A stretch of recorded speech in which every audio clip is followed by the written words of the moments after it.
Heinz Kohut.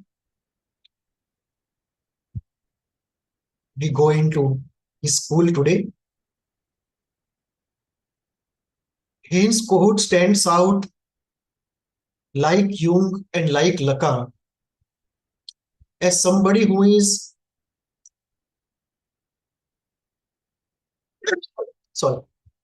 slightly off the classical central mainstream tradition. So if we consider the classical psychoanalytic tradition of Freud, Klein, Bion, then Winnicott slightly stands out. Kohut even more stands out. And Carl Jung even more stands. Lacan also stands out, but Lacan stands out less than Carl Jung. Carl Jung is the maximum deviation within psychoanalysis that we see. So we will today enter into concepts of Heinz Kohut.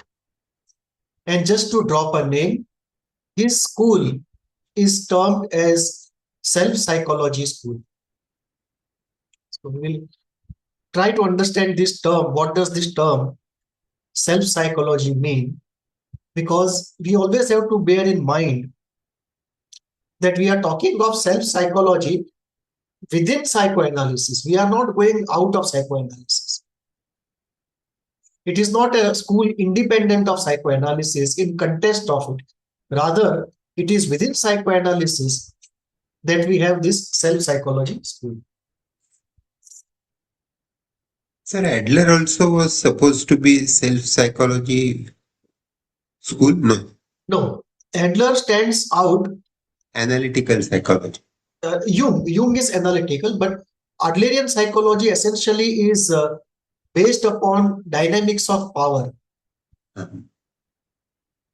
So what Adler did was he brought in two dimensions into psychoanalysis which before him were not so important. One was the element of power, the inferiority complex, and second was the society. That beyond the family is the society, and the family gets many of its inputs and characteristics from its social position and social dynamics. And therefore, the child, the parents are important, but outside of them is something which is a constant beyond all of them, which they cannot change. It's a given for all individuals. And Lacan later on gave a different name to it, call it the big other. That if the child thinks of himself as I and caregivers as the small other, then society is the big other. So if I say it is me and the other, and then I classify the other into parts, that if I say there is something called me and something called not me, and not me I call as the other, and then I start slicing the other, then in one of the slices will be society, language, community, law, which we can't control, which we find imposed on us. And we have no choice but to accept it beyond a point. And language is a very important element of that. So all of that Lacan calls as the big other.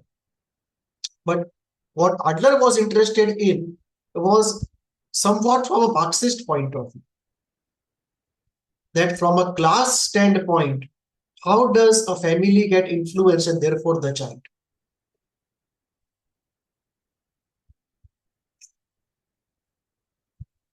But you are right, these are all variations away from the central classical line. Whether you talk of Adler or you talk of Winnicott or Kohut or Lacan or ISTDP or Jung. Jung is the farthest away because fundamentally his model of the unconscious is different. And his ideas about operation of the mind is different. So let us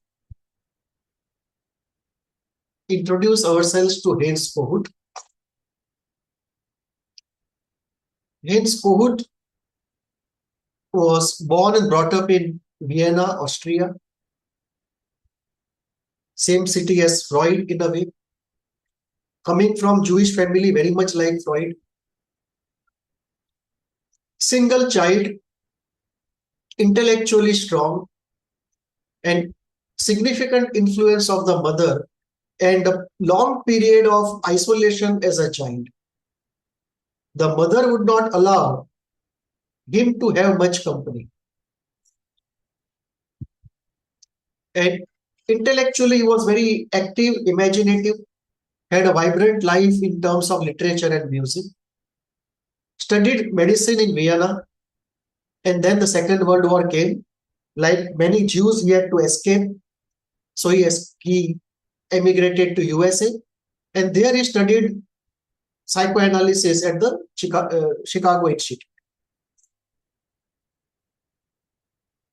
An important element of his life was in 1937, his father died, and that made a very strong impression on him. That was the first time he sought analysis. So initially, he approached Walter Marsalis. Somehow did not work out, it seems. And then in 38, almost a year after his father's death, he started his first analysis with August Eichhorn, his first analyst. And across his life, he was very fondly remembered August Eichhorn. Then he had to go to USA, and in USA, as a part of his academic necessity, he had to undergo analysis with Ruth Eisler, 1943 again. So he had two different analysts, not because he was dissatisfied with the first, but because the World War intervened. Kohut, in a way, continues the tradition that most psychoanalysts somehow happen to be doctors, that they study medicine and somehow they get interested in psychoanalysis. So we see Freud, we see Jung, we see Lacan, we see Kohut, we see Winnicott.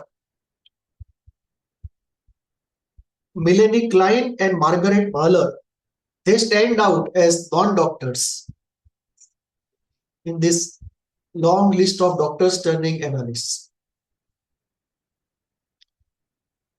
While he was studying, he was very deeply interested in psychoanalysis, and he was a classical Freudian.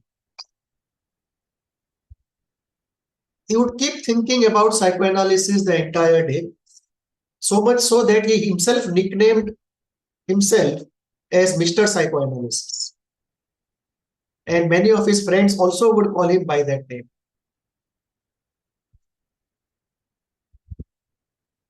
He published a very popular paper, The Two Analyses of Mr. Z, also referred to as Two Analyses of Mr. Z, in which people believe he was referring to himself as Mr. Z. And the two analyses he was referring to were his own. And the central idea was a patient undergoes Freudian analysis and has some relief, and he stops analysis. But after 5.5 years, symptoms come again. And when the symptoms come again, second time, the person undergoes not a Freudian analysis, but a self-psychology analysis. And then he gets relief on a lasting basis. So he termed his approach as self-psychology. And what people believe is that he was referring to his own analysis as Freudian, which he underwent with two analysts. And then the self-psychology analysis, what he did to himself, it was a kind of an auto-analysis because he was actually founder of that method. Or probably he got it from somewhere else. We don't know whether it was Ruth Eisler who provided something that self-psychology would provide, or he did it on himself. But what we are told is it is an autobiographical paper. But the central idea is that the classical psychoanalysis would not help one group of patients, and that group of patients would be helped by a self-psychology approach because their problems are different. And that brings us to this whole world of what is this self that he is referring to, and what is the self-psychology he is referring to, and how is it different from the Freudian idea of mind and pathology. So these questions come up the moment you put up self-psychology. So Kohut created self-psychology, and many commentators say, charitably, that by doing so, he saved psychoanalysis from itself. And his detractors would say he contaminated psychoanalysis. So both extreme opinions on self-psychology exist. So today, if we look at the landscape of psychoanalysis, we can divide all thinkers and schools into 8 groups.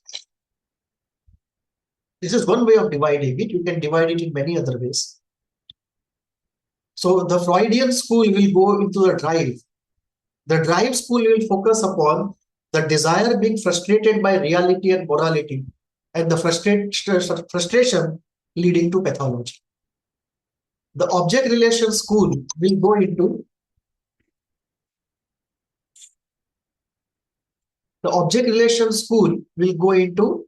the early object relations not being well, and therefore the pathology. The ego psychology school will focus upon how the ego operates the defenses and how to use mature defenses and give up immature defenses, how to move from psychotic defenses to neurotic defenses. And contradiction to all of them, the self-psychology school goes into creation of a healthy self. So Heinz Kohut created the self-psychology school, and today there are many thinkers who have developed this area of psychoanalysis. And similarly, you can look at 8 groups within psychoanalysis itself. And in each group, you can see 5 to 7 major thinkers. Just give me a moment. Sure.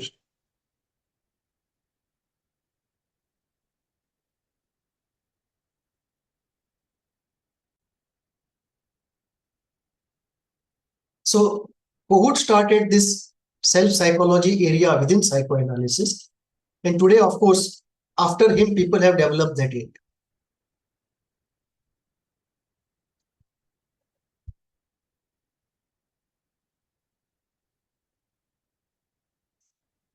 These are some of the major works of Kohut. The main ones, if you want to read, I have put them in bold letters. The analysis of self, restoration of self, and the curve of life. This is all about the curve of life is about the anecdotes and the lighter part of Kohut. The gossip, the anecdotes, and the personal correspondence. That is published 13 years after his death. Right.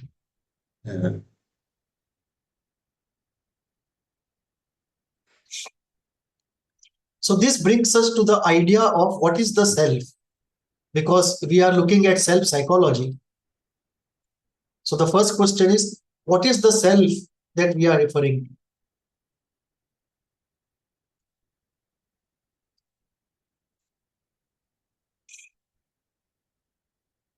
So the self is definitely not the ego. And Kohut's self it's a cohesive and enduring psychological configuration that provides the individual with sense of continuity, vitality, identity, agency, ambition, and ideal. Meaning, imagine a coordinator of the whole personality. and you can call that coordinator as the self. Now, this coordinator has some characteristics. One characteristic is it is enduring. It is not something which will form and dissolve, form and dissolve. It is something which is enduring. It organizes the whole personality. It coordinates different components of the personality. It ensures defense work. It is the source of positivity, vitality. It is the center where the identity is created. It is also the center of ambitions, ideals, self-esteem. It is involved in relating, and it has a capacity for maturation, healing. And the central part of this self is what is called cohesion. So for Kohut, self-cohesion is very important. That this self, the regulator, should be cohesive one. It should not fragment into pieces. So for Kohut, self-cohesion and self-fragmentation almost are like synonyms of health and pathology. That pathology happens when the self fragments.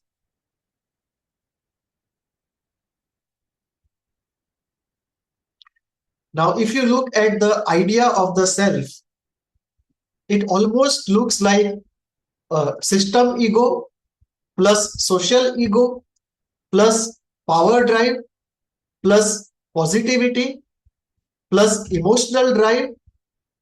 So if you look in the form of chakras, you can see 2 or 3 chakras combined. We are looking at Manipur chakra, heart chakra. We are looking at root chakra, Agnya chakra, and so on. So this is how Kohut defines the word self. That there is something called the self, which is a cohesive, enduring part which regulates the whole personality. And it does organization, coordination, defense work, is deeply involved in positivity, in radiating positivity, vitality. And this has a capacity for maturation and healing. And similarly, this has a capacity for going sick. So the self can be healthy or self can be unhealthy. When the cohesion in the self is high, we say the self is healthy. When the self fragments, we say the self is unhealthy. Or rather, an unhealthy self fragments, and a healthy self by definition is high cohesion sleep. Now, one metaphorical way to understand is, imagine in front of the heart center, there is something which before we call the social ego. And there is a system ego inside, and the two put together, and you add to it a source of vitality, esteem, and positivity. And put all this together, you have that idea of a self. And Kohut's idea is that there is a self in everyone, and the self, if it is cohesive, it leads to good health. And if it fragments, it has low cohesion, it means it leads to pathology. And what is cohesion? That if you imagine a sphere, and on that sphere, let's say the self is a sphere, and there is stress on the sphere. Now, if this stress can chip away a part of the sphere, it means that part has fragmented. Or if the stress is so high that the sphere cracks from inside, it's a major fragmentation. It is not chipping. It is just breaking apart from inside. So this is how Kohut looks at it. And what Kohut says is that this self can be of 3 types: healthy self, normal self, or unhealthy self. What are the characteristics of a healthy self? Healthy self is positive, energetic, wants to relate to others, is courageous and enterprising. It's a very creative, positive self, which is what you find in leaders in so many parts of society. In business, in politics, you will find some of the people with very healthy self, right? The leaders. Then you have the normal individual who has a normal self, neither very healthy nor very sick. It's an average individual. So the leaders have a healthy self, an extraordinary self. Our average individual has a normal self. And when we talk of pathology and patients, we are looking at unhealthy self. That unhealthy self leads to pathology. Then what are the different types of unhealthy self? Kohut divides unhealthy self into three: the psychotic self, the borderline self, and the narcissistic self. And this also becomes his diagnostic system. Just as in CBT, you have three basic deficiencies. I am not good enough. The world is not a safe place. I am not lovable. And all problems ultimately are emerging out of these three, the fundamental core beliefs. So all the disorders have to collapse into these three. That's the CBT diagnostic system. Similarly, Kohut's diagnostic system is that there is a psychotic self, a borderline self, and a narcissistic self, and all pathology therefore has to collapse into these three. Now, what does he mean by this? He says a psychotic self is very, very fragile. It has very low cohesion. It fragments very easily. At times, even when there is no stress from outside, by internal stress itself, it can fragment. And at times, it fragments because of stress from outside. And the fragmentation is so major that it is not like you chip away a chip from the sphere. It is like you're breaking a very major part of the sphere out of the sphere. That is the kind of fragmentation. It's not a small chip. It is like you take up a big slice of the sphere, or the sphere temporarily just breaks apart and then again comes together. So that is a psychotic self, where cohesion is low. It is not able to have the adhesive effect between its constituents. They fall apart at the joints. The borderline self is slightly more stable compared to the psychotic self. And the borderline self has slightly more cohesion and less degree of predisposition to fragmentation. So relatively compared to the psychotic self, it is more stable, but it also fragments under stress. So from a psychotic self, we move to the borderline self. And from the borderline self, we move to the narcissistic self. So the narcissistic self is slightly more stable compared to the borderline self, and it fragments only under stress.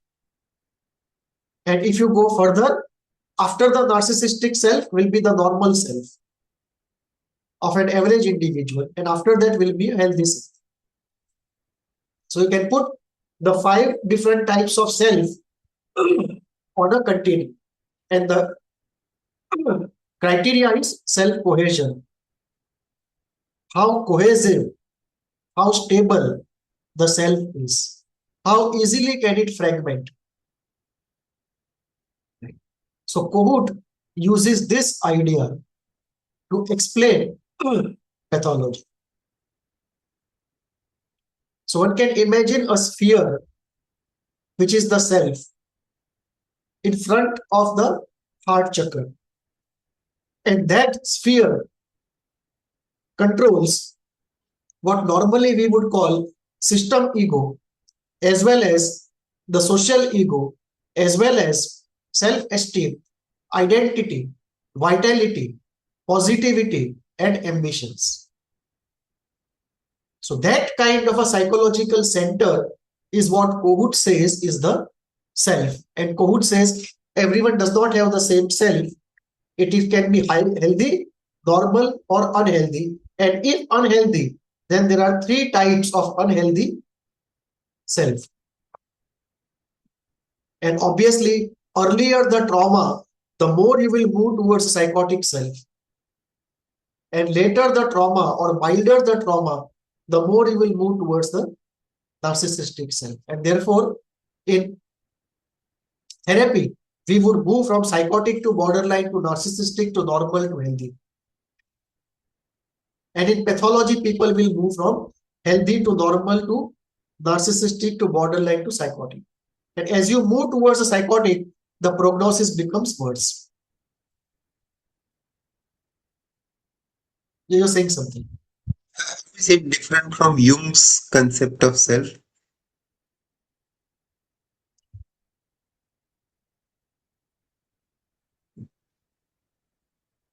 So the next slide is that.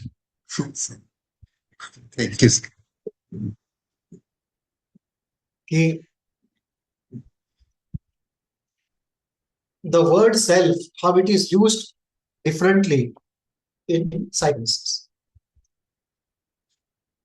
In ordinary language, we use the word self to say myself. And it's a kind of word to use to say myself means I. And what is not I is the other, the world. It's a normal usage of the word self. Then we have Carl Jung's usage of the word self. So Carl Jung says, uses the word self in a different way. Winnicott uses it in different way and Kohut uses it in different way. So there is a normal usage and there are three different usages in psychoanalysis. For Jung, self is a inborn structural component of the psyche. So Carl Jung's self is inborn. Second, Carl Jung's self does not depend on early life experiences as Kohut's self depends. Third, Carl Jung does not say that self can be healthy or unhealthy and that will result in pathology. In Carl Jung's landscape, there are many things which can lead to pathology, of which self is just one. It is not the center of pathology. In Kohut, self is the center of pathology. In Carl Jung, the self coordinates the activation, deactivation of archetypes. In Kohut, no such thing happens because it does not introduce the idea of archetypes or the collective unconscious. Now, what are the commonalities? Commonalities are, in both the cases, the self coordinates the psychic system. In both the cases, it provides vitality.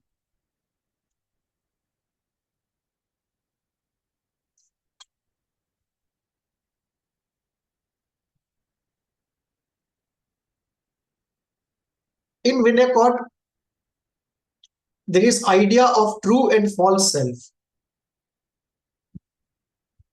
But these are more like being authentic or inauthentic. This is more like authentic self and the persona. So Winnicott's true and false self, unlike Carl Jung, are phenomenological. They get created in experience like Kohut. But they are in a pair. In Kohut, you don't see a pair.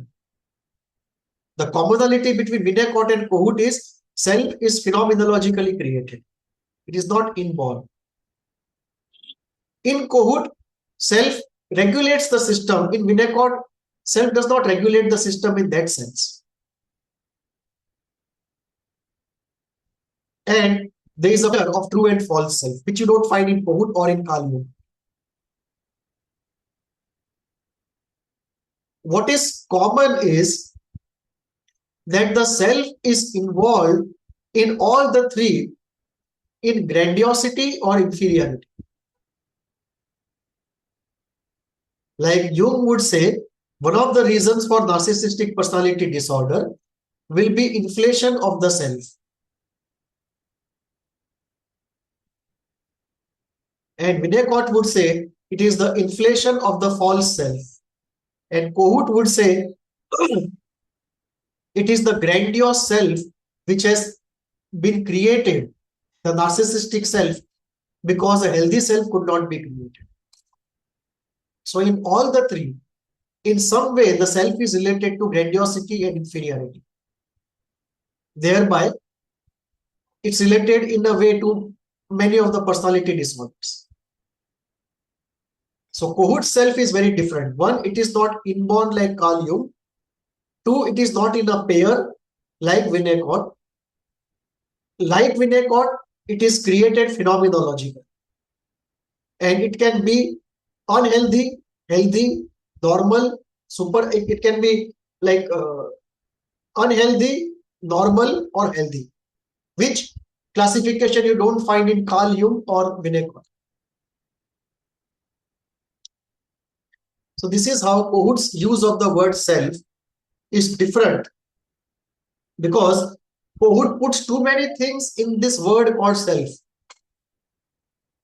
He puts vitality, he puts desire to relate, he puts self-esteem regulation, he puts defense operations, he puts strength to repress something. So it is like system ego plus social ego plus desire to relate plus self-regulation of self-esteem plus defensive operation plus strength to repress something. All of them are put together in the word called self. So in a way, it's defining a very different psychological entity.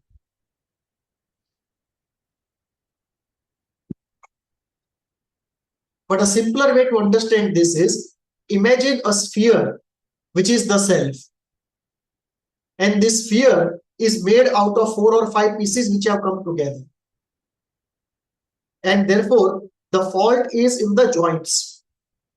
So when the stress falls on this sphere, if the stress is less, it will chip away some part of the sphere, which is a minor injury, a small fragmentation. But if the stress is very high, then the crack will go deep inside and a big chunk will fall out, which is the major fragmentation. And very high fragmentation will be the sphere just disintegrates into 4 or 5 pieces. And then there is a complete chaos in the mind. And then somehow the sphere comes together, even though injured, even though with some parts missing, but still it comes together. That's a metaphorical analogy to understand this self and its operation. And if you look at how strong the favicol is, where the constituent parts of the sphere come together, that is what one can call as cohesion. The adhesion strength that joins the parts of the self. Now, we don't know what are those parts of the self. Winnicott does not go into the structural anatomy of the self, but Winnicott gives us a phenomenological anatomy of the self. So Winnicott will tell us what early life phenomena should happen for somebody to have a healthy self or unhealthy self. But he will not go into the structural details of the word self.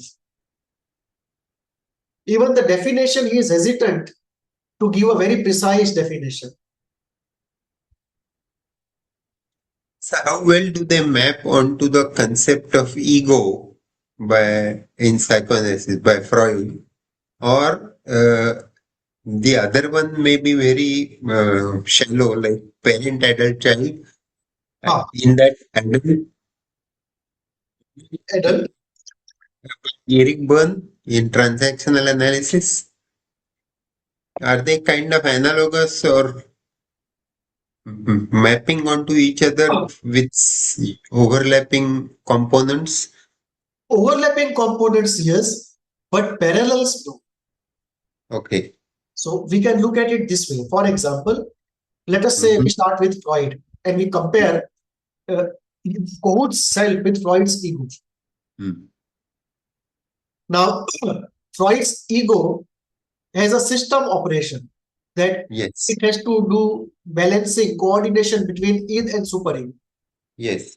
in the intrapsychic world, Mm. and between the inside and the outside environment, it has to coordinate. So there are two coordinations, inside and with outside. Yes. So Freud's ego is more like a manager, a coordinator, that in the inner world, it coordinates between the id and the superego and uses defenses. And in the outer world, it tries to coordinate between the inside. Whatever net compromise has been created between the id and superego, and does a further compromise between that desire and the outside. So it is first morality and then reality, the two compromises. Okay, first there is desire. The desire is subjected to our own morality and we modify the desire. And then we try to see in reality how much of the modified desire can be satisfied. So there are two modifications of desire. So that ego does. So there is a system function of ego, system coordination, and there is a social coordination. Now,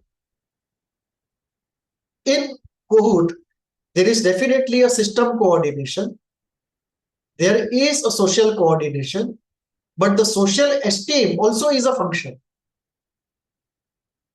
So the self of Kohut is Freud's self plus self-esteem regulation plus vitality plus positivity plus goals and ideals. So it's almost like a collection of desires. So it is like ego plus collection and regulation of desires put together in this thing called self. Like in Freud, much of vitality will come from the id. Here the vitality is coming from the self. In Eric Burnett, the child becomes the source of vitality. The parent becomes a source of wisdom. And the adult is almost like phenomenological translation of id, ego, superego. Yeah. So there, the child becomes a source of vitality. The parent becomes a source of purpose and wisdom. And the adult becomes a source of coordination and compromise, pragmatism. So in Kohut, the self has part components of Eric Berne's child, part of adult, and part of parent. Because ideals also are a part of self. So there is a part of id, part of ego, part of superego, all put together in a different configuration called the self.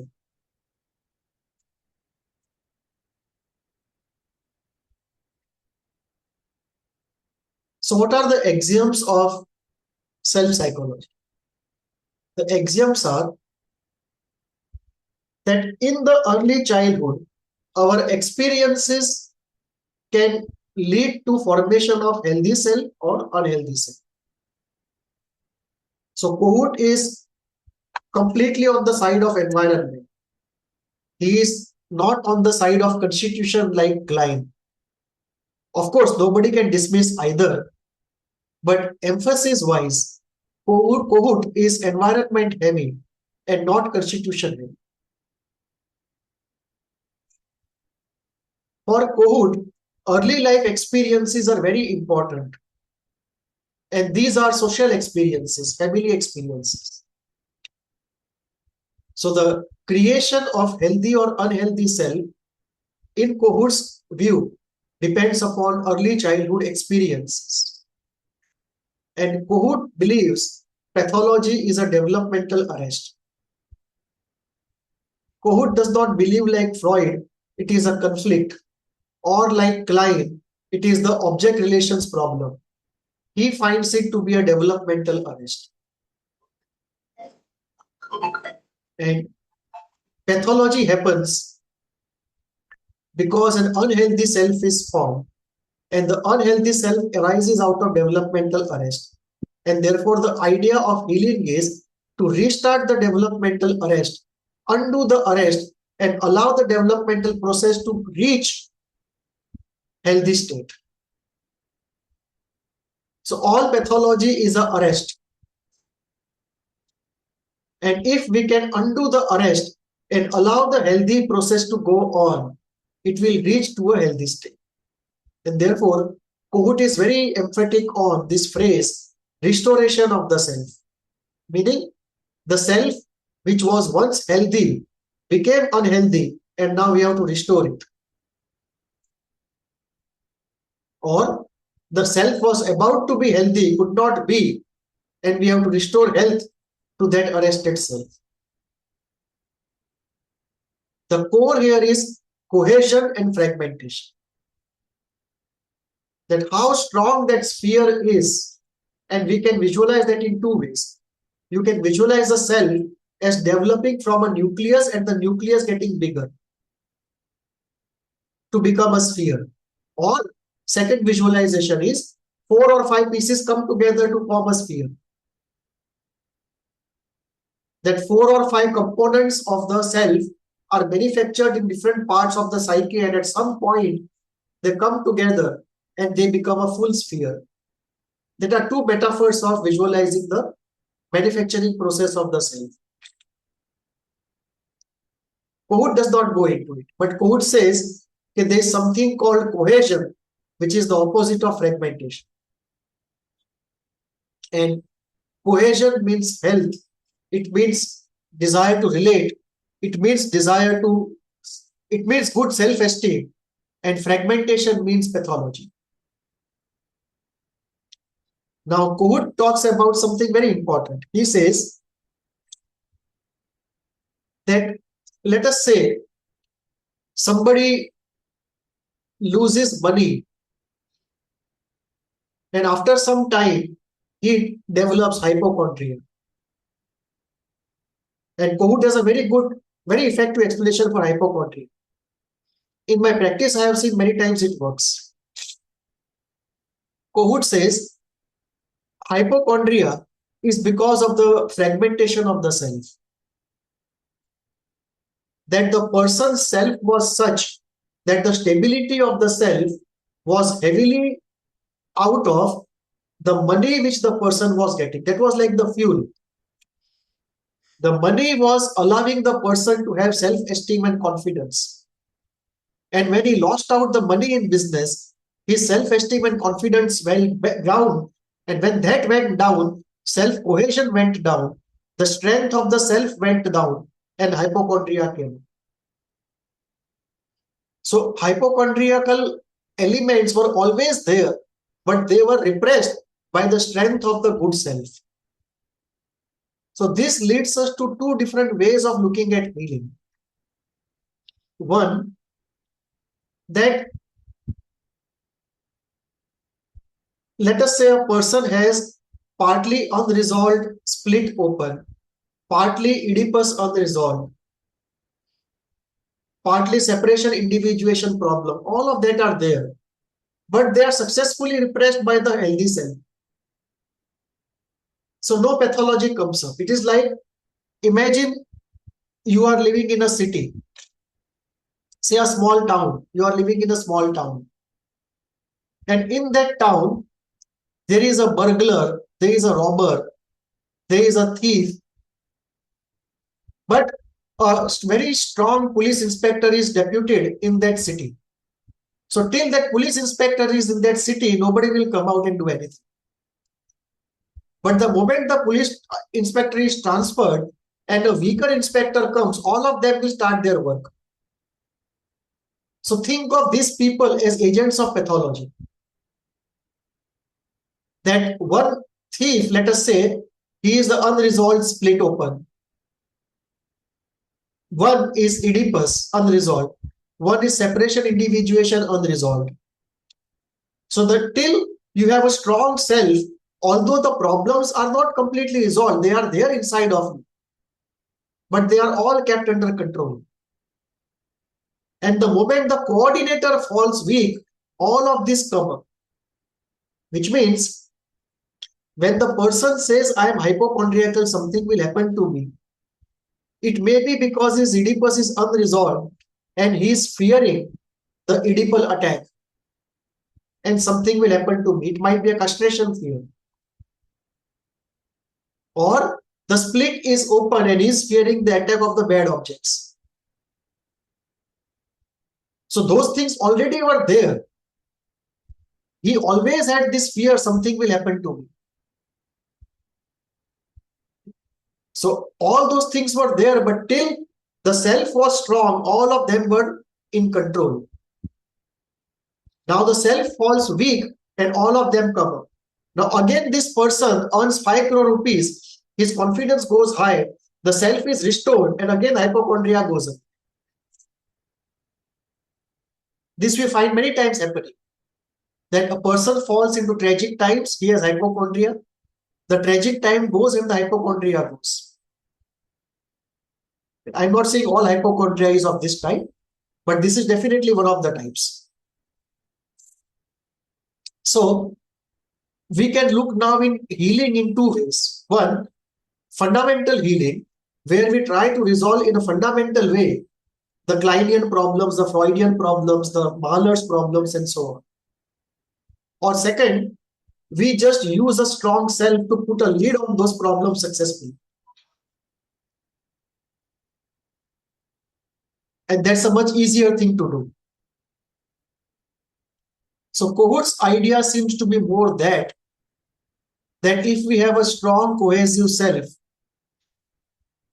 instead of doing the fundamental healing, we can do a good regulation, good repression, and be free from symptoms. Although in the unconscious, the symptoms are there.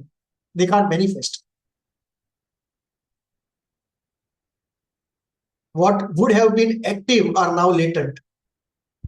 And as far as our operational life is concerned, unless somebody is deeply into yogic elements, yogic kind of mindset, a latent problem is no problem at all.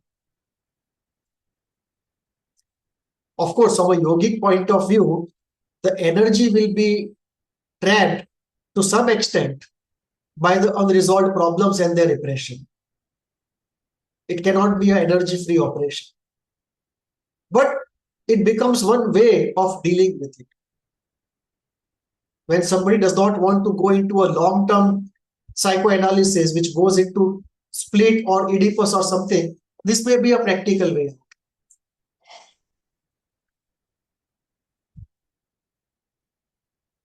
That we restore the self and the self restores order. That order may not be resolution of all the unresolved elements, but it definitely is no manifestation of pathology. In our textbook, sorry, may I speak something? Yeah, There was a definitions of normality, and they said utopian concept of normality was akin to Freudian emotional insight, full emotional insight. Even unconscious motivations are known to me, my own motivation. Second is clinical concept of normality, where symptoms mean abnormal, relief from symptoms is normal. Third is statistical concept of normality. Intelligence, for example, 100 is normal. So 80 to 120 is mean plus minus 2 standard deviations. Even below 80 are abnormal, above 120 are also abnormal. And the last one is eclectic concept of normality, wherein you consider all the attacks or the stresses that the individual has experienced since childhood and how has he coped with them. And that gives you the best predictive power because you understand a person's developmental strengths and weaknesses. correct, correct, correct. And there is one more. Uh-huh. the tantric and idealistic spiritual definition of normality. Yes. And they say anyone who has not experienced Mhm. absence of thoughts and Uh, oneness with existence is a sick man. uh, So by that, the whole world will yes. go sick.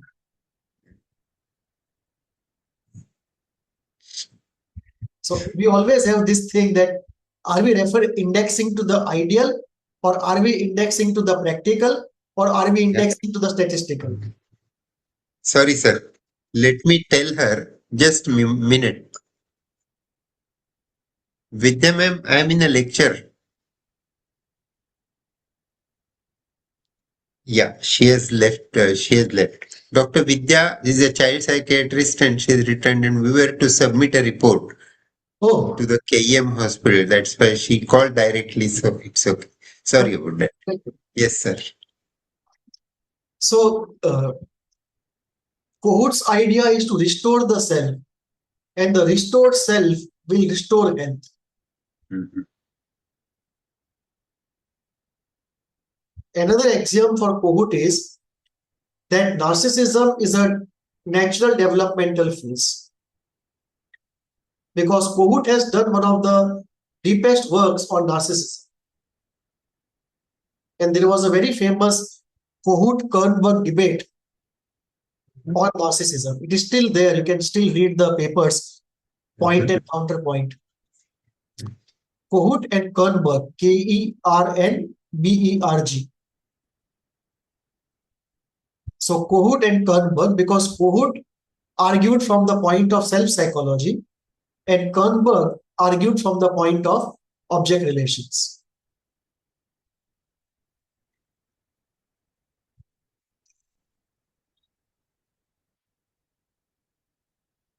And the ideas are fundamentally different.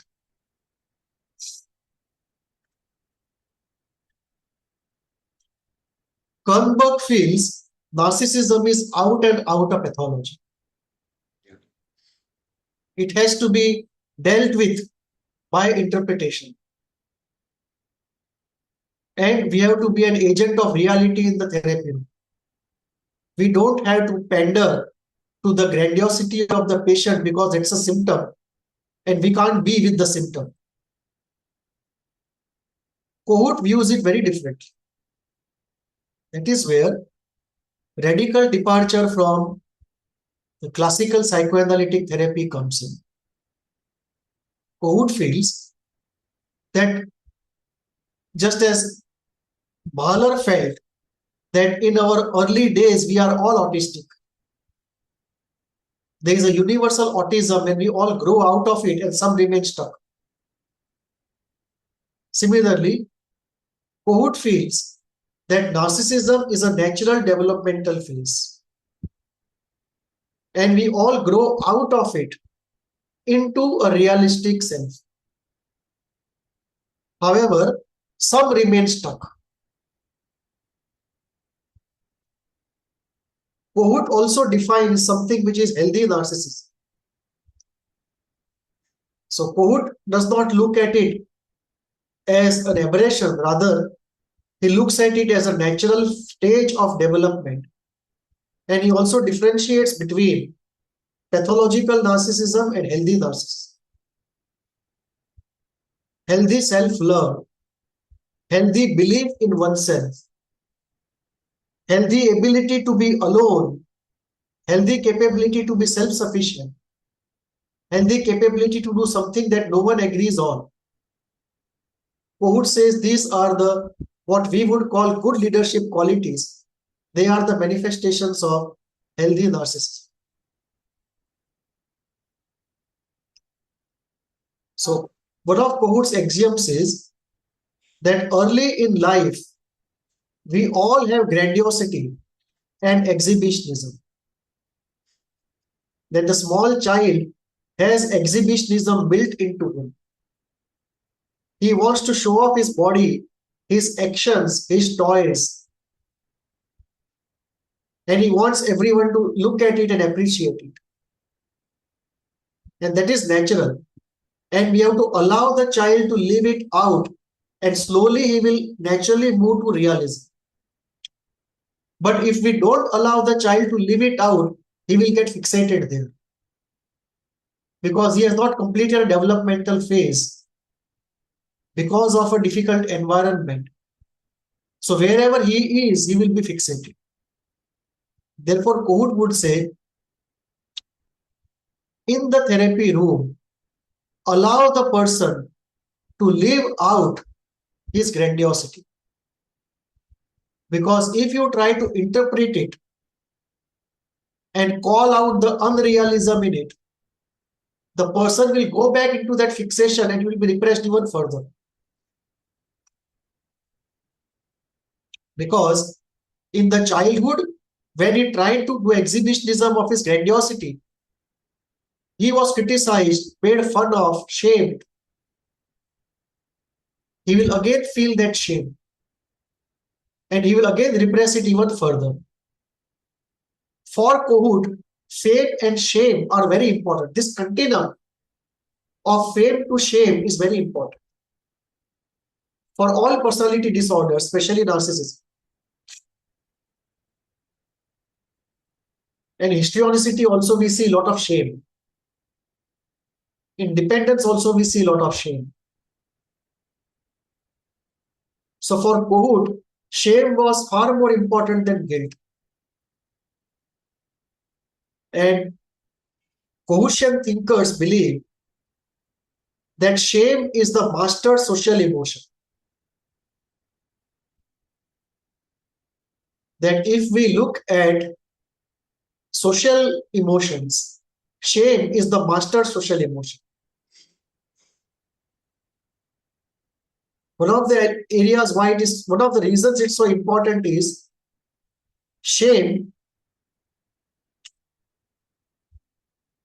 in a way tells you that if you don't remedy yourself, if you don't make amends, social abandonment is round the corner.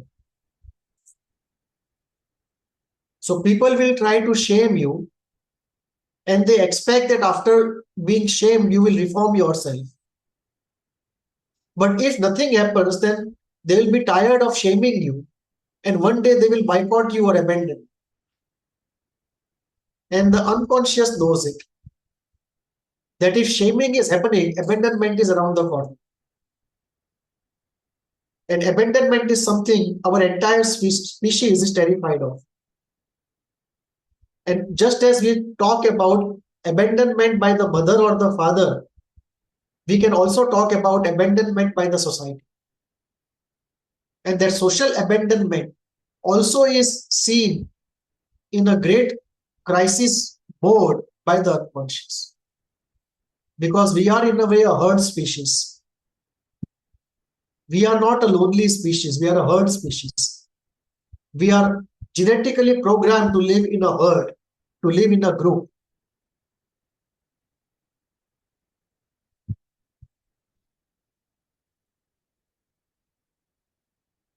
So Kohut is very emphatic, focused on the fame to shame continuum.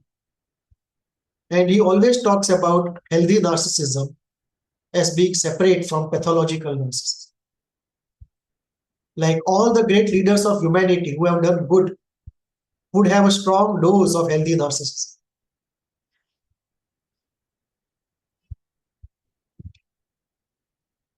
So these are some of the axioms of self-psychology, that we look at pathology as a developmental arrest, and the way to therapy then is allow the person to live it out in therapy within the frame of the therapy. Which means if the patient says, I am great in some direct or indirect way, you don't cut him to size. You may not join him and say, oh, yes, yes, you are equally great. Or say, no, you are even more great than you are expressing yourself. That would be a sin of commission.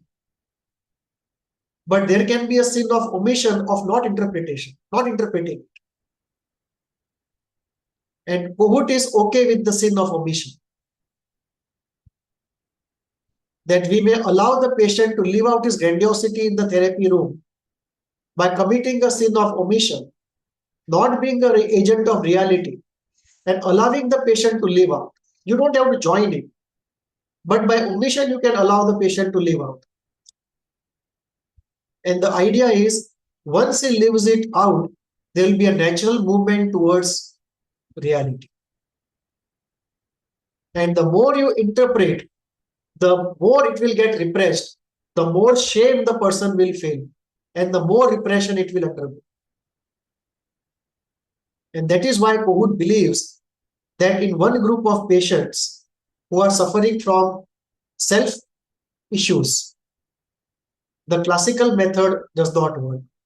You just keep interpreting for years and years and does not work. At times you get tired that both the therapist and the patient know all the things that are to know and nothing moves. So Kohut believes that may have to do with a different approach being needed, and he proposes one different approach. Now, if you combine this with the classical approach, one can say, okay, we can start the therapy with the Kohutian method, because Kohut's primary method is holding. Provide holding to the person. Hold back your interpretations. Allow the person to live it out. Show him empathy. So Kohut's method is of holding and empathy. You hold back your interpretations. You hold the projective identification of the patient. You hold the transparencies, even if you know you don't interpret it right away. So there is a emotional holding, there is holding of projections, projective identification, and there is holding back of interpretation. So Kohut says, this is the way to allow the person to move from his pathology to a healthy state, by allowing him to live it out in the therapy room, providing him with safety, holding, and empathy. So for Kohut, safety, holding, and empathy are very important. This is very near to Winnicott in a way.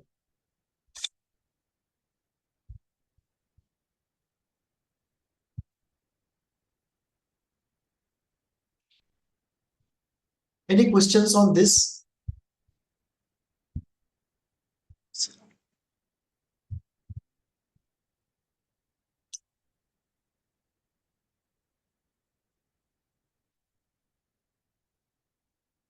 So I believe the further we are going in the classes, we are getting more and more completion to the various nooks and corners that were left unanswered in classical psychoanalysis in the Freudian sense.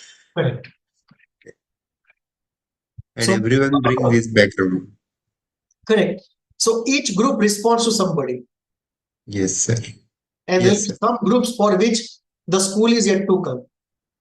Yes. So now let us look at Kohut's concepts. Mhm. We said in the early life, a child can develop a healthy self, normal self, or unhealthy self. And within the unhealthy self, we can develop psychotic self, borderline self, or narcissistic self.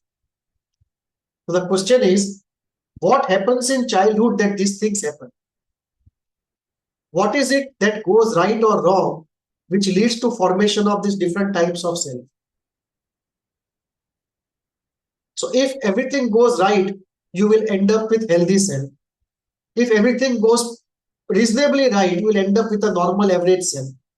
If things go wrong, you will end up with an unhealthy self. So what are these things which go right or wrong or half right?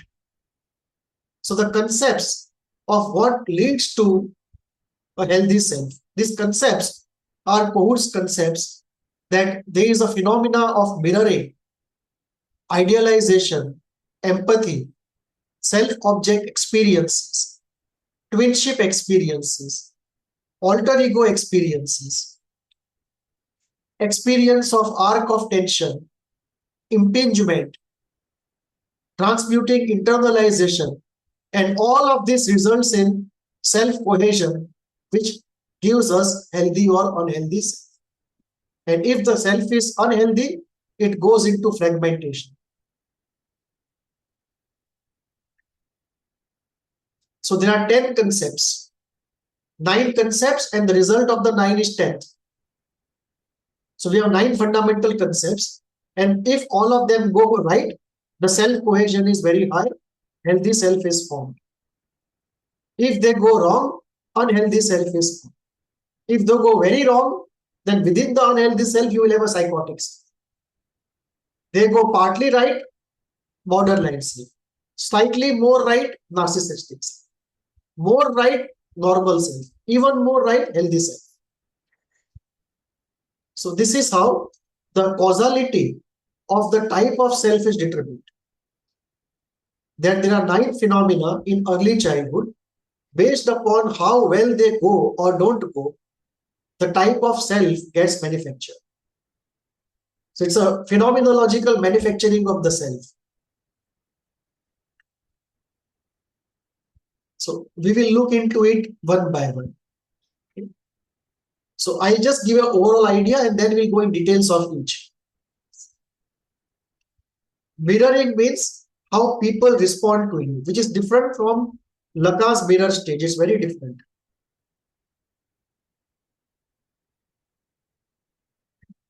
Because Lacan is dealing with fragmentation and integration, whereas Kohut in mirroring is dealing with I am good enough.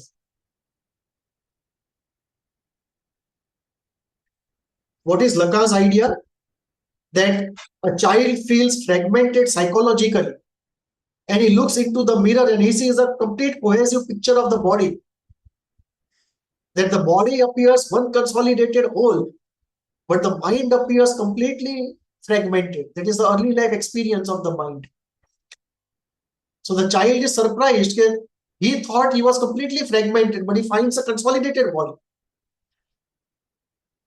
And he believes that like the body is consolidated, it's one unit, his mind is also one unit. He is one. But actually the fragmentation never goes away completely. And that is a kind of misidentification. The first one, that we believe that we are consolidated one inside, when in fact there are fragments. Sir, can the opposite happen anytime? For example, somebody has uh, body image disturbances, dysmorphia, and one does not accept one's body when he looks into the mirror.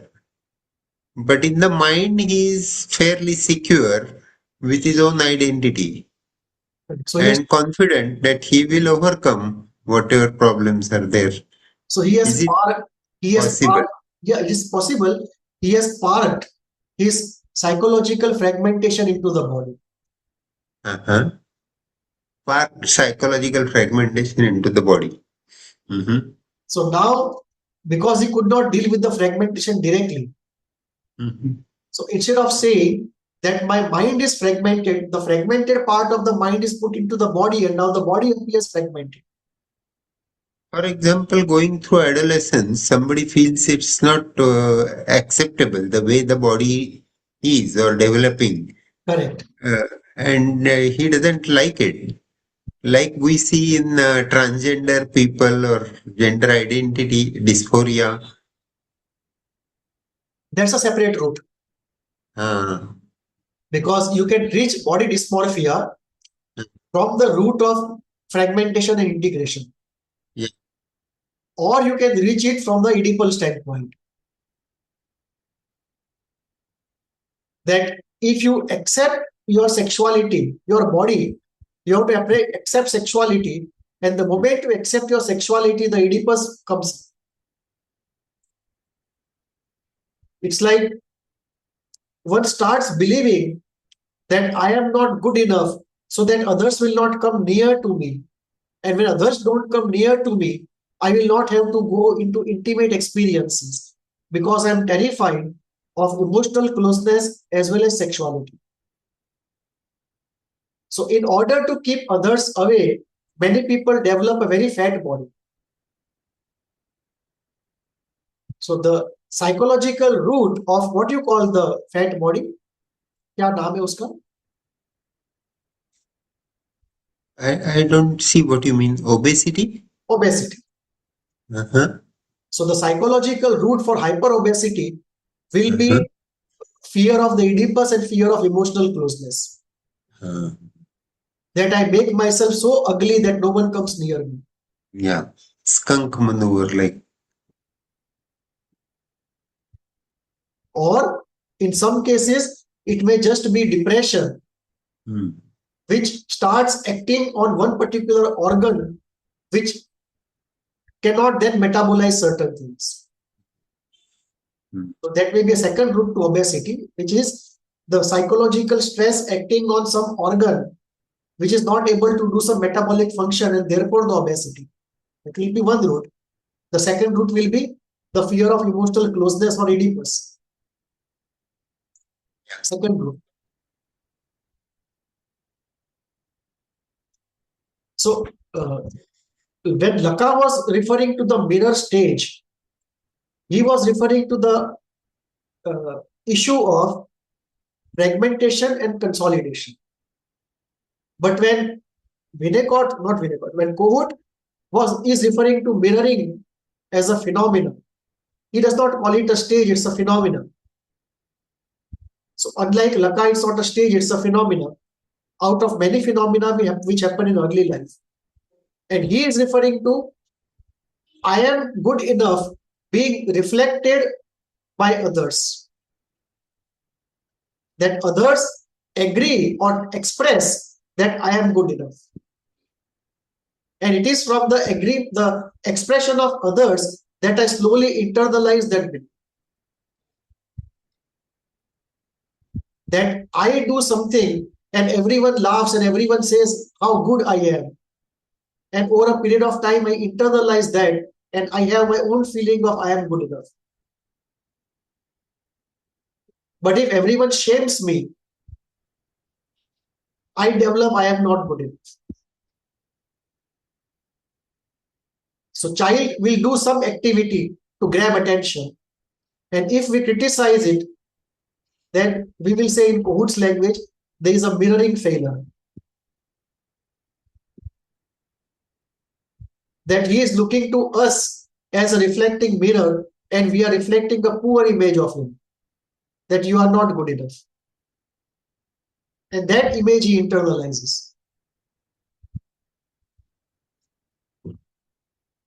So his mirroring is very different from Laka's idea of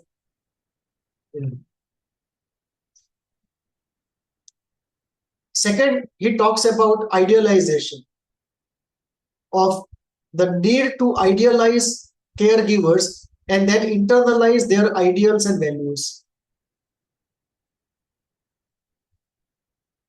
Third, he talks about empathy, that are people empathic. Fourth, he talks about self-object experiences. And we will spend some time on what is self-object. Should we break for a cup of tea and come back in 10 minutes? Sure, sir. Positively. Thank you.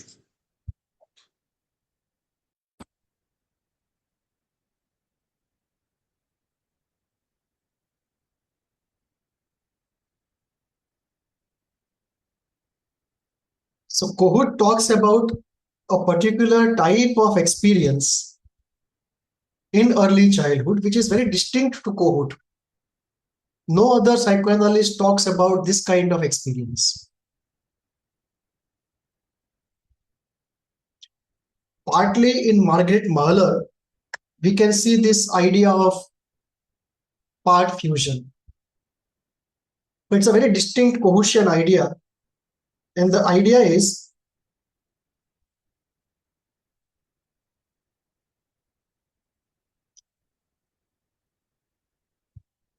Kohut names this particular experience as very important for psychological health. It's also a very important part of cohesion therapy.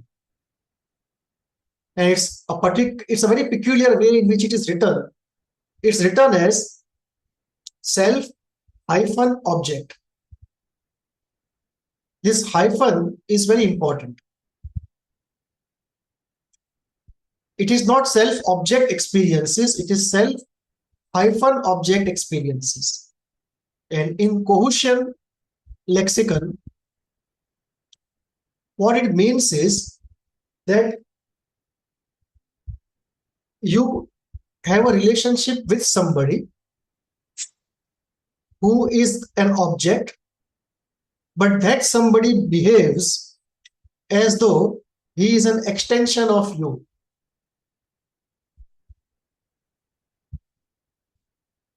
So one way to view this self-object concept is that the other does not show complete autonomy of his desire, that he acts as an extension of you. So you are not dealing with an object who is completely independent of you.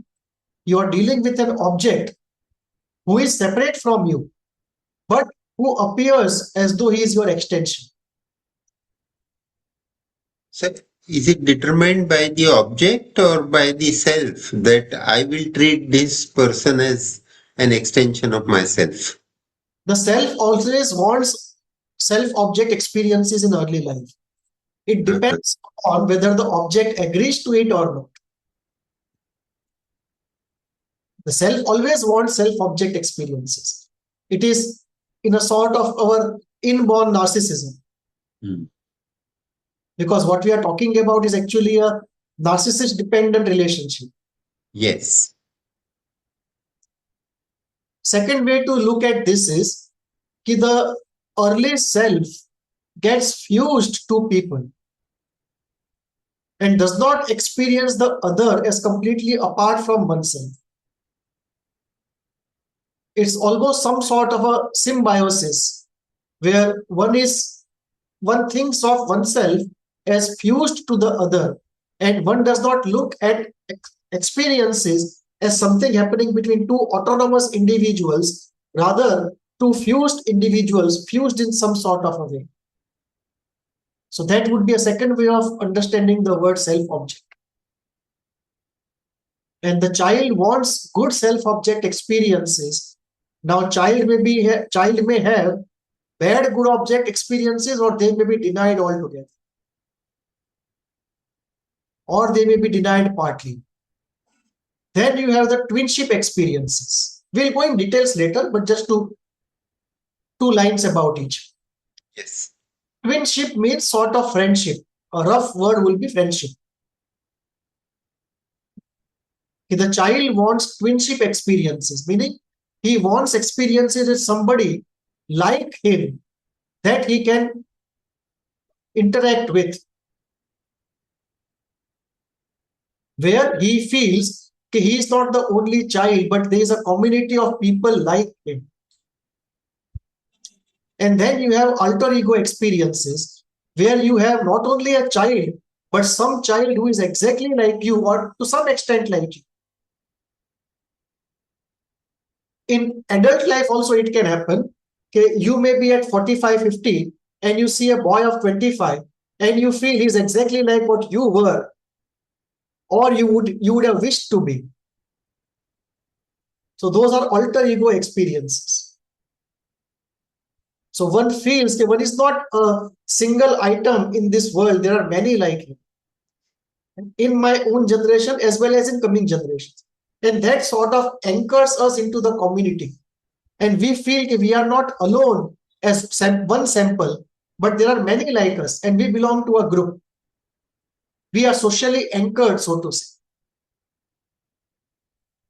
So this social abandonment and social anchoring, that partly is addressed by twinship experiences and alter ego experiences.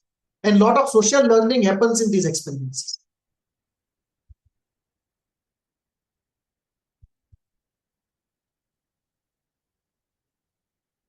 Then Kohut comes to the concept of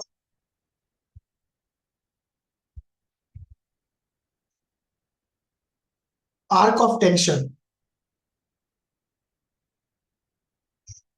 And on this point, one can safely differ from Kohut. So Kohut talks about that the self actually is a bipolar self.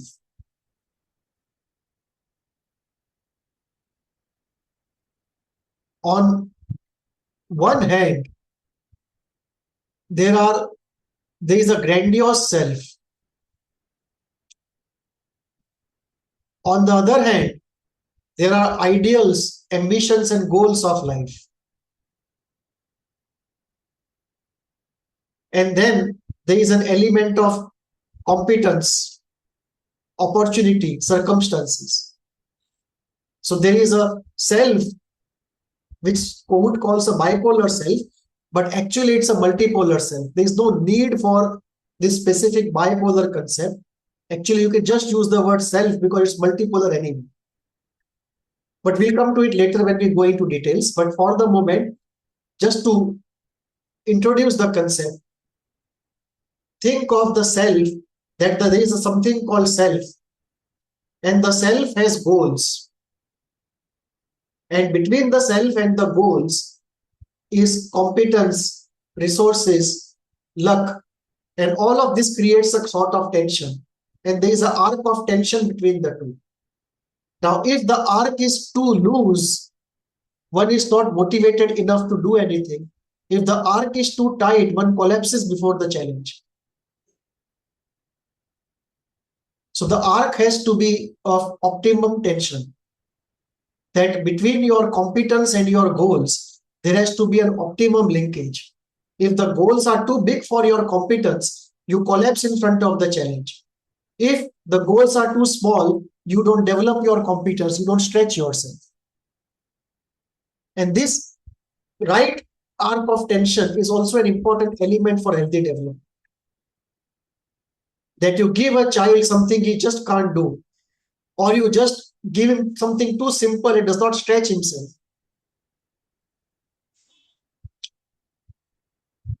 Then Kohut talks about impingement.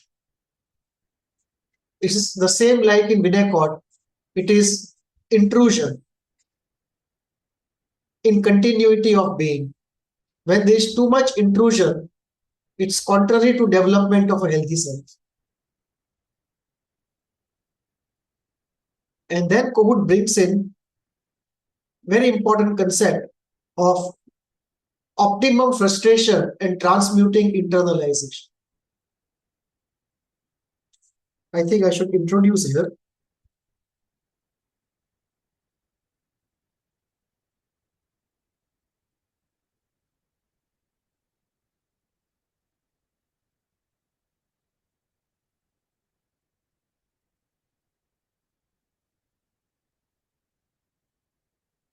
That there has to be optimum frustration on the way also.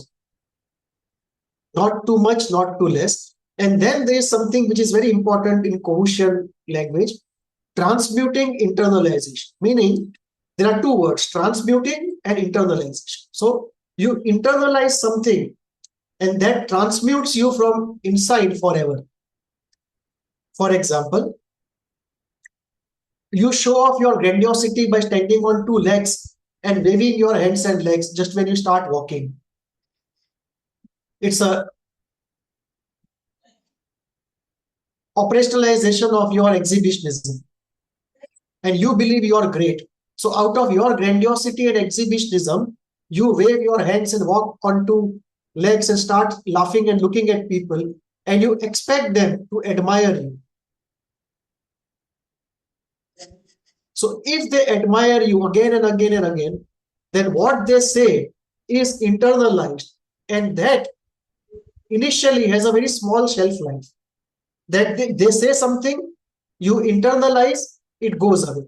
Again, you do the same thing because you again feel scarcity. But a day comes where what has been internalized now changes something inside, and then it is forever yours. You have now made it your own, and now you are not dependent on the outside. It is like internalization of a good, reliable, stable object. That once you have done it, initially it will have a small shelf life, but when it's consolidated, then you can let go of the outer object. That's also true of transitional object. That when the transitional object has done its work and an enduring internalization has happened, you don't need the transitional object anymore. So Kohut talks of transmuting internalization, which in process terms is the core of long-term healing. That in long-term healing, enduring internal change happens. And usually, this is of the nature of internalization of something from outside, which then is made your own, and that in turn changes you forever. If you want to broaden this idea, you can call it a transmuting event. Because you always don't have to internalize from outside. At times, you can also have insights of your own. So a broader phrasing and a better phrasing would be the transmuting event. But one thing is clear, we are talking something for an enduring basis. It's not temporary.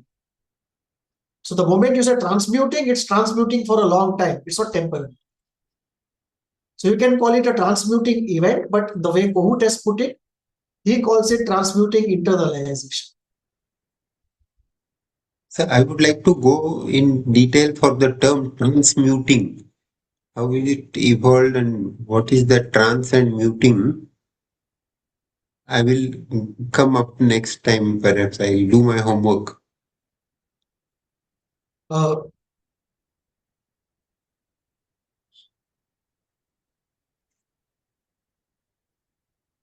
Muting, of course, has to do with mutation. Oh, And trans can mean many things. It can be transfer, it can be transcend also. going across from one point to another.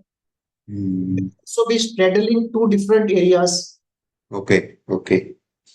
But so Kohut has not actually defined that in those kind of terms.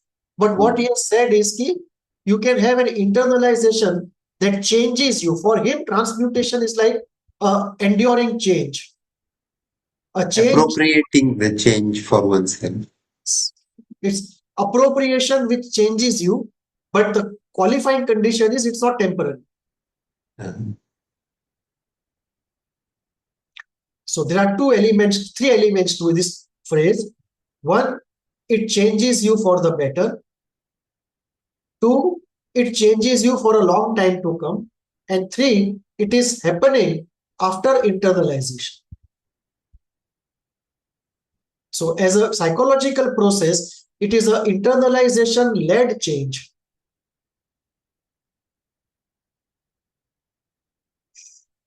Which also tells us about Kohut's excessive focus on the outside. So we can also say transmuting after internalization. If you put it in more correct English, it is, so this is like, it's an event that a transmuting internalization happens. It's an event description. If you go into stage-wise process, then internalization will lead to transmutation. But this is more like an event description rather than a process description.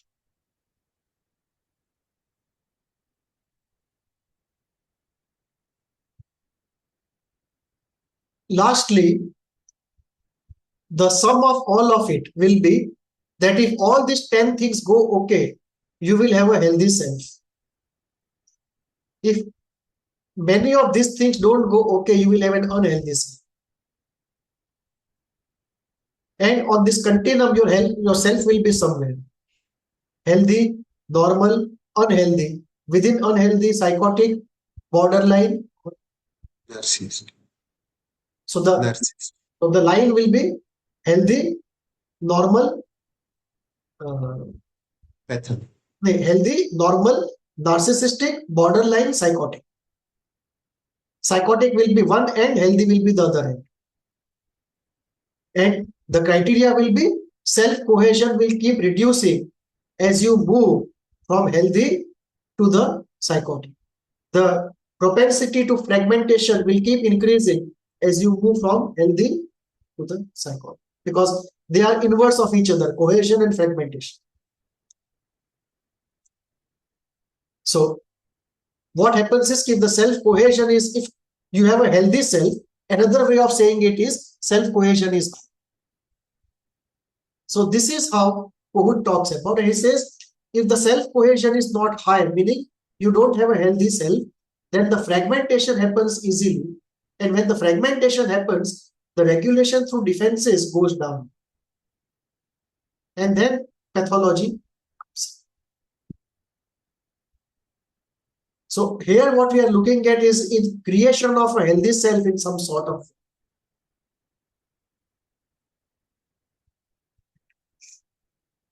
Like we said, if we metaphorically imagine like a sphere, one can imagine in two ways. One, there is a small nucleus which is formed and then it grows organically. Or second is, many pieces come together and on the joints you have some adhesive and it creates a sphere. So you can manufacture a sphere by manufacturing it in 4 parts and joining them together. Or you can manufacture it by having a small nucleus and heating it and expanding it into a big sphere. And then how disintegration happens metaphorically can be that the sphere comes under stress from outside and from inside, and it can fragment in variety of ways. There can be chipping, there can be sectoral chipping, there can be big chunks being lost, or there can just be cracks inside. And if there are cracks inside which travel through and through, then all the hell breaks loose. And if the cracks travel through and through and all the pieces are apart, then we are looking at a panic situation. That there is simply no regulation of affect and we are into a panic situation. Manic and panic. Yes, fragmentation. Yes.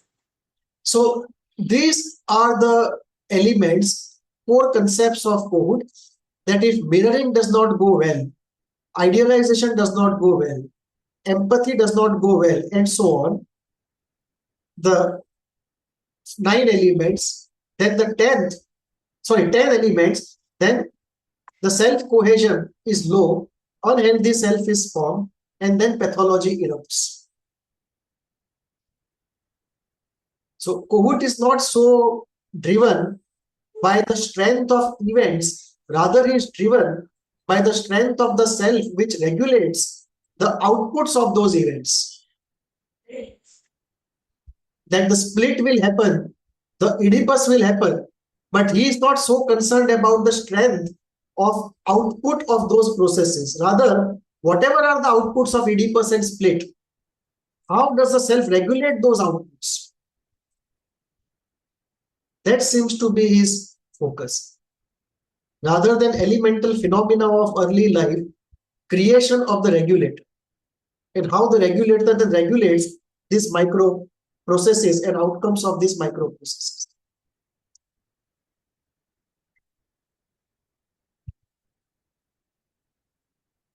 So this is how each of them is. Now let us go into details of each of them. First one, mirroring. Mirroring is 5 A's. We have talked about it before. Acknowledgement, attention, acceptance, affection, admiration. These are the 5 elements of mirroring. And Kohut's idea is they should be adequately satisfied. And then optimal frustration should come in. And then transmuting internalization should happen. And the bottom 2 are common to all elements by and large. That first, an element has to happen well. Then optimum frustration has to be experienced. And then transmuting internalization has to happen.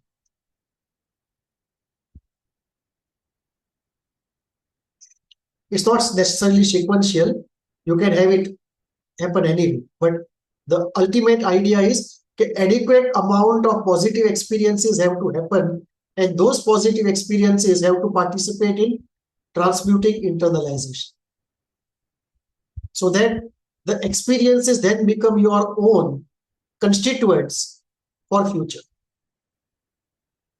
What is today an experience, tomorrow becomes your constitution.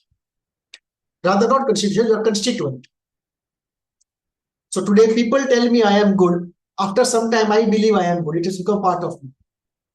Now it is mine forever. Now I don't need people to say that too. So the core of all Kohutian concepts is that good experiences have to happen and they have to be internalized and made your own.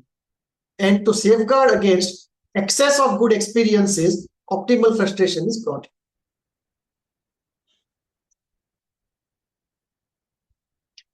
So one by one we can go into it. The first is acknowledgement. So what is mirroring? Do you recollect? Sir, I didn't get the question. Yes, I do remember mirroring.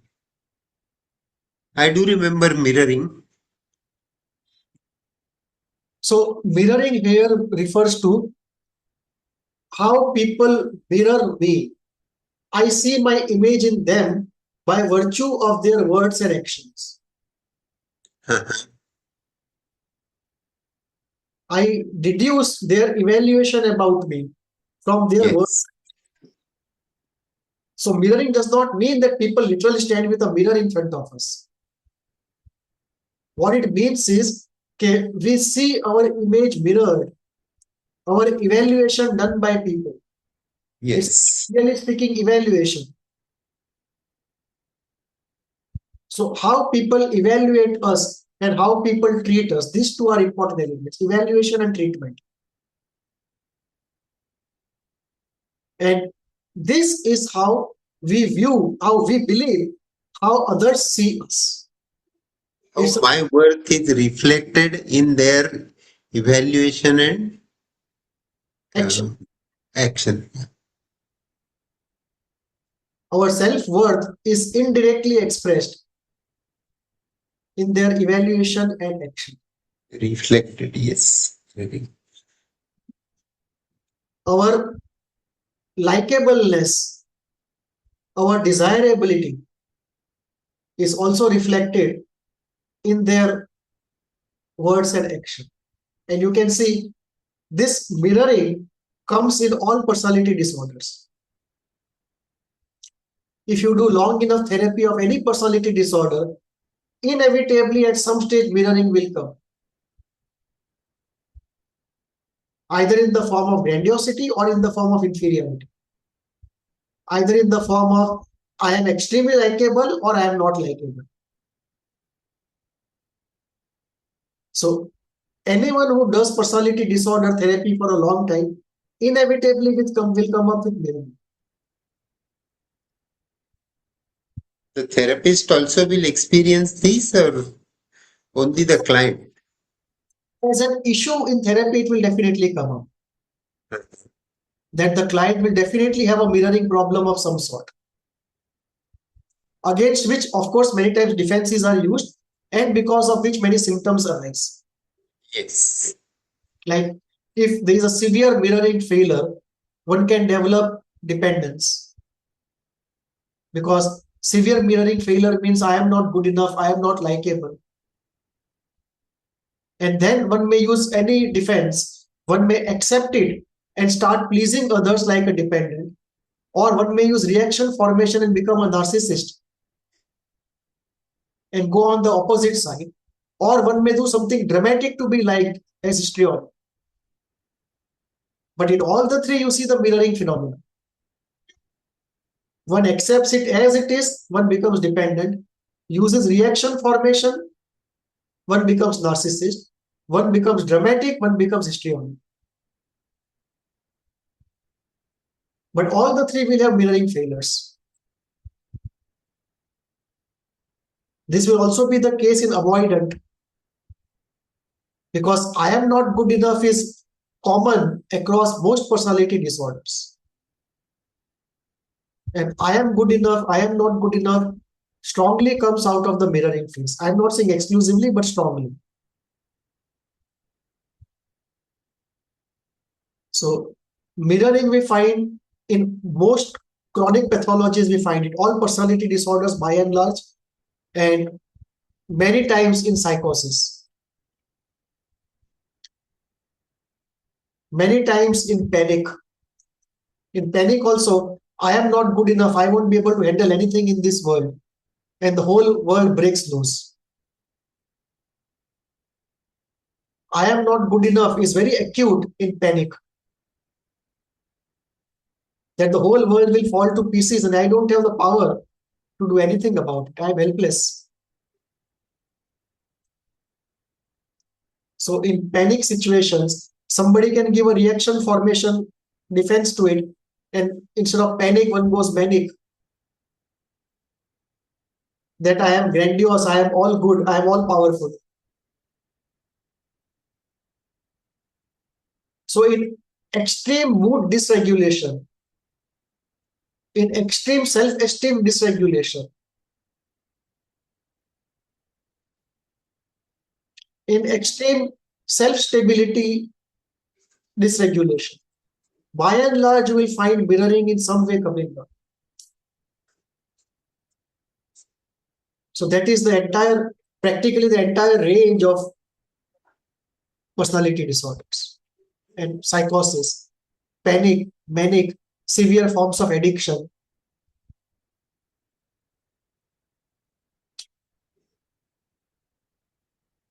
So the 5 A's are acknowledgement, attention, acceptance, affection, admiration. One way of deconstructing the mirroring phenomenon. So, do we have time or are we nearing it? We are nearing it. Nearly 4:30. So what I'll do is, okay, let us do it next time. Yes. Details of each of the concepts, mirroring, idealization, empathy. So we can go in details of each of these 5 points. Yes, sir. Okay. Thank you.